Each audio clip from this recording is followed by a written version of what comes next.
obodo binienu ka anyị jesute nwa ka nwa anyị chief ichekwu nkwa chukwu kwelu aguata obodo binienu ka anyị jesute nwa ka nwa anyị chief ichekwu nkwa chukwu kwelu aguata nkwa chukwu kwelu aguata nkwa chukwu kwelu aguata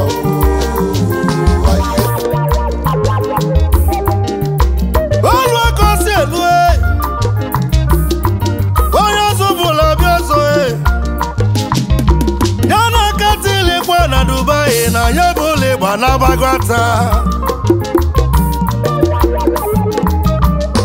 ayo batanu na gwata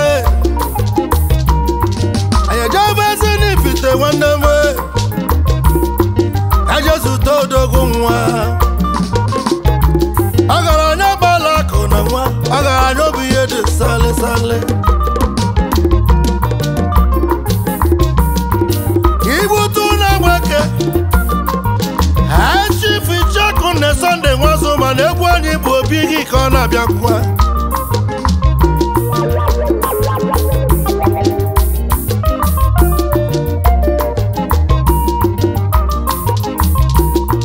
agbaka m mgba n'ọba ego nni n'ọgaranya na ọ na-esi na chukwu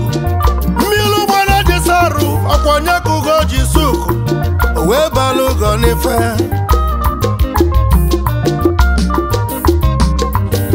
si n'isi ga-abụ eze dị n'ụwa ọ bụ nye ga-abụ lele eze onye chimele eze na mmesali n'ọka bụ eze ya na obele nwa si agọtezi n'ifite mba chukwu gbụnyere ya ugo n'isi Biafra ọbrala niile na anyị tụrụ ya ochichi wee tụọ ya eze dibịa 1 na United Arab Emirates chairman anyị jem ọnụ ebubere chukwu ụzọ na-agwata